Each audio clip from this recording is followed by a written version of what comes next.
Yung Pag-asa Island mga kapatid ay inaangkin ng China yan, 'di ba? At, binabakuran niya ng kanilang navy. Eto sa videong panonoorin natin mula kay Maharlika TV, warship ng China pinalayas ng Philippine Navy 'no, sa Pag-asa Island. Eto ata yung ano, yung pilit niyang humaharang kaso pinalayas siya mga tol, eh. Sa mga hindi pa nakakapanood nito, samahan ninyo ako mga tol, panoorin natin 'to at bigyan natin 'to ng reaction video para siyempre maging aware tayo at makita natin kung ano mga current events, mga kaganapan na nangyayari ngayon dito sa ating soberanya o sa West Philippine Sea. Alright, so etong video panonoorin natin mula kay Maharlika TV. Huwag mong kalimutan mag-subscribe. Click mo na rin ang notification bell para ma-notify ka whenever na may mga bago siyang video at para ma-notify ka rin kapag may mga bago tayong reaction video and commentary sa iba't ibang mga topic na matatagpuan natin dito sa mundo ng internet. Huwag na natin patagalin pa, total wala na rin naman tayong hinihintay na. Panoorin na natin 'to mga tol.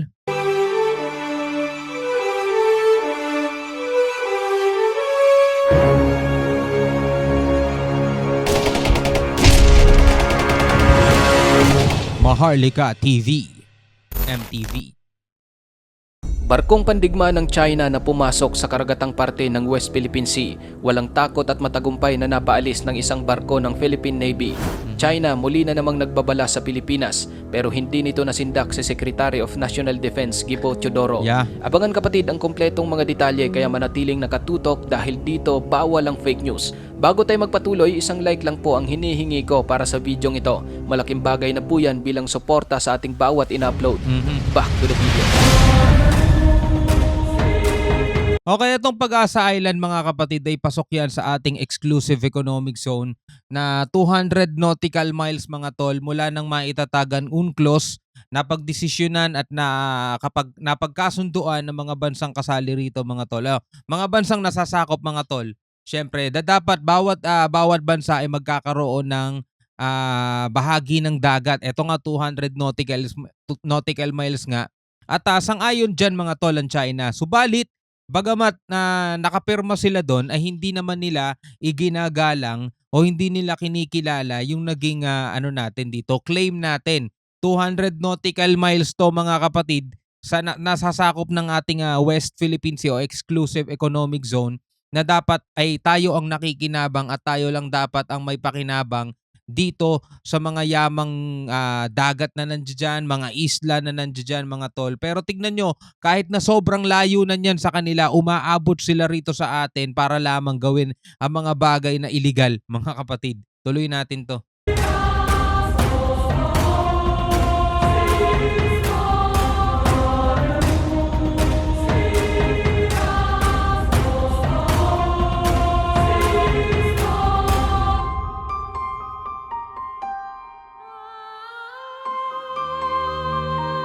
Nito lang October 13, 2023, matagumpay na naitaboy ng barko ng Philippine Navy ang isang Chinese Navy vessel na pumasok sa loob ng Pag-asa Island. Yeah. Sa video na ibinahagi ng AFP, makikita na tinangkang harangin ng isang barko ng People's Liberation Army Navy ang BRP Benguet sa karagatang sakop ng Pag-asa Island. Hindi naman nagpatinag ang Philippine Navy at makailang beses nitong ni-radio challenge ang barko ng China.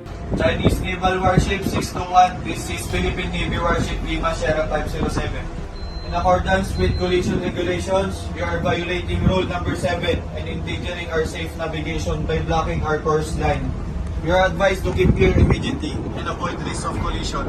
Again, you are advised to keep clear immediately and avoid risk of collision. Your actions are being recorded. Yun ang maganda dyan di ba?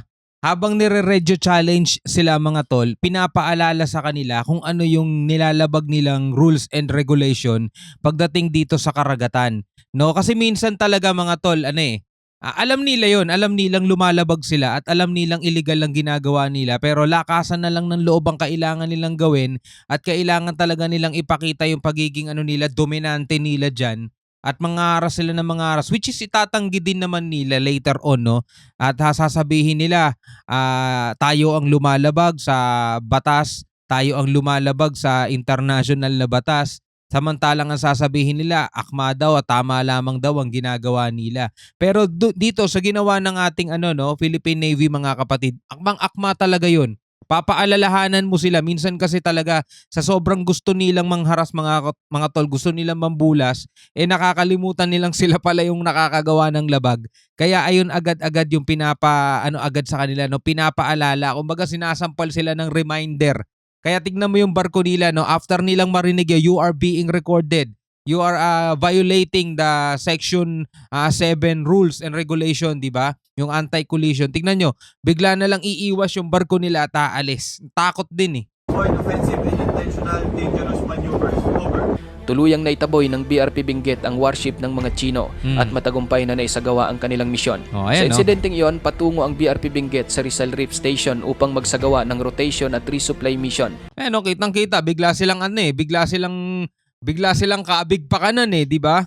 Yun lang dapat ang gawin natin mga tol, ipakita natin sa kanilang tinitindigan natin yan dahil atin talaga yung soberanyang yan, atin itong mga nasasakupan na to. Imbis na tayo yung umatras, ibasahin natin sa kanila yung nakakalimutan nilang rules and regulation ng UNCLOS.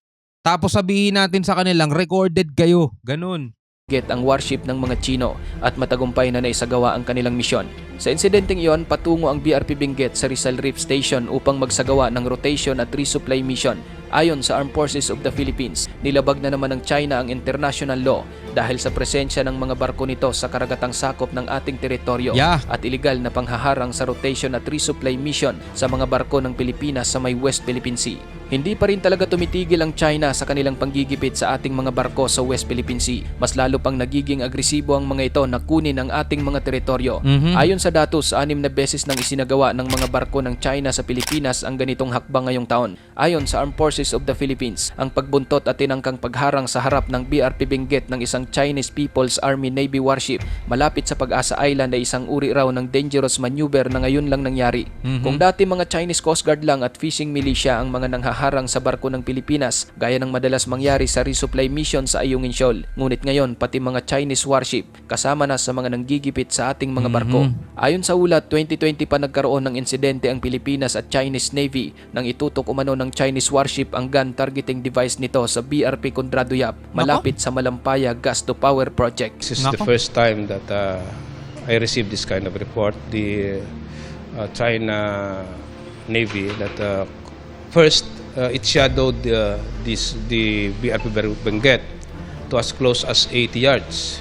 It attempted to cross the bow of our vessel at a distance of around 300 to 350 yards, which can fall under a case of dangerous maneuver. Ayon naman sa ilang eksperto, ang ginagawa ng Chinese Navy ay isa umanong mensahe hindi lamang sa Pilipinas kundi maging sa Amerika. Gayunpaman, base sa militar ng Pilipinas, kahit ano paman ang gawin ng mga Chino, hindi raw ito makakaapekto sa kanilang pagpapatrolya at resupply sa siyam na naval outpost ng Pilipinas sa West Philippine Sea. Patuloy lang po yung ating resupply, whether it is in Ayungin Shoal, whether it is in Rizal Reef, no, kahit may harassment, hindi na galing sa Chinese Coast Guard, but coming from the PLA Navy, hindi ko matatakot ang ating mga Navy personnel. Dapat lang. They need to do what is necessary to supply our people and of course our fishermen. Pinawi rin ng National Task Force for the West Philippine Sea ang pangamba ng mga Pilipinong mangingisda. Patuloy daw na magbabantay ang Philippine Coast Guard at maghahatid ng tulong ang BIFAR sa mga Pilipinong mangingisda sa Pag-asa Island at Bajo de Masinloc. Natatakot na po kasi ang ilan sa mga kababayan nating mangingisda na pumalaot sa parting West Philippine Sea, kung saan doon nila madalas nakikita ang mga barko ng China na nagtataboy naman sa kanila. Isa namang magandang balita ang sinabi ng Philippine Navy. Sa kadahilan ng tutulong na rin sa pagpapatrolya sa West Philippine Sea ang BRP Davao del Sur.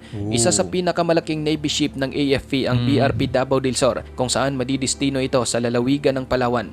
Nagmula ang barkong ito sa Subic, Zambales na siyang kanyang home port bago dumating sa probinsya ng Palawan, kung saan nagsasagawa na ito ng maritime at sovereignty patrol sa West Philippine Sea. Ayon sa commanding officer ng BRP Davao del Sur na si Commander Marco Deji Sandalo, isa umano sa layunin ng pagdating ng BRP Davao del Sur sa Palawan ay upang palakasin at mapaigting ang naval presence ng Western Command sa West Philippine Sea. We are here to intensify yung ating naval presence sa Westcom Joint Operations area, particularly to maintain yung naval presence natin sa West Philippine Sea. Maliban sa gagawing pagpapatrolya sa West Philippine Sea ng BRP Davao del Sur, Mayroon din itong kakayahang magsagawa ng sea lift at amphibious capability bilang suporta na rin sa military at non-military operations ng Naval Operating Forces. Nice. May kakayahan din itong maglayag ng aabot sa 30 days nang hindi dumadaong sa isang pantalan. Nice. Ang kakayanan ng ating barko, kaya niyang maglayag o yung endurance niya up to 30 days. Sa kabila nito, patuloy pa ring iginigiit ng China na kanila ang Ayungin Shoal na tinatawag nilang Rin Ai Jiao.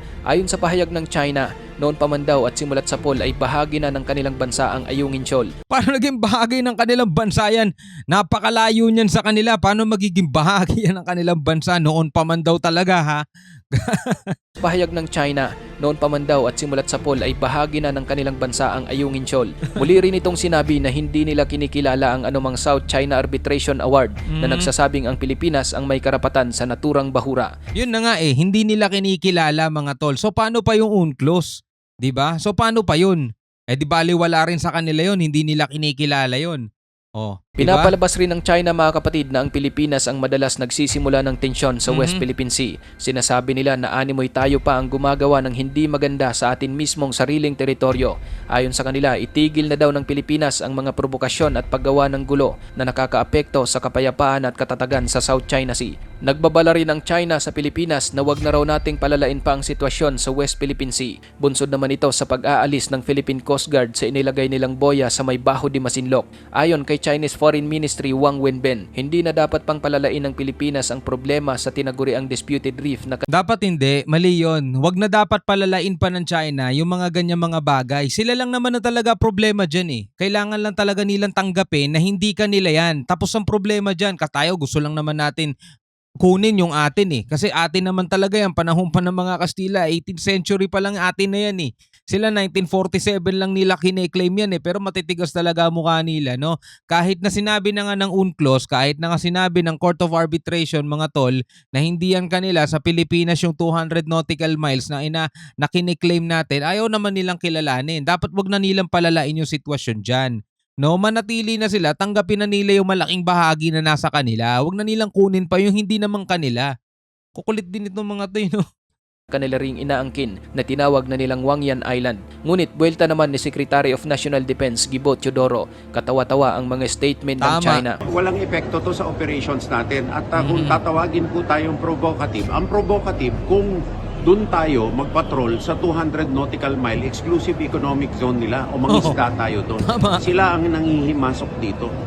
So, paano tayo magpro-provoke sa kanila? Mukhang katawa-tawa naman yung mga statement na ganyan. Di ba? Kung nandoon tayo sa kanila, yung 200 nautical miles nila at nandoon tayo, yun ang katawa-tanga. Katawa-tanga na nga ang tawag doon sa ginagawa nila. Biruin mo, nasa 200 nautical miles natin, sa kanila siguro mga nasa 800 kilometer na layo nun sa kanila o 800 nautical miles mga kapatid. Di ba? Sila yun nandirito sa atin At sila na lang naniniwala sa propaganda nila. Yeah. Lalo tayong hindi nakakapaniwala sa mga ganyang mga salita. Good. Samantala, na-recover na mga kapatid ng PCG ang FBD rin. Ito ang bangkang ginamit ng mga Pilipinong mangingisda na noy nabangga ng foreign vessel sa karagatang sakop ng Pangasinan kamakailan lamang. Sa pahayag ng Philippine Coast Guard, nagsagawa muna sila ng aerial inspection upang makita ang eksaktong lokasyon ng bangka at i-deploy ang BRP Malapascua upang may secure ito bago nila sinimulang gawin ang retrieval operation. Ang pinakahuling proseso ang salvage operation sa tulong ng tugboat MT Avior. Narito po ang aktual na video ng paghila sa naturang lumubog na bangka.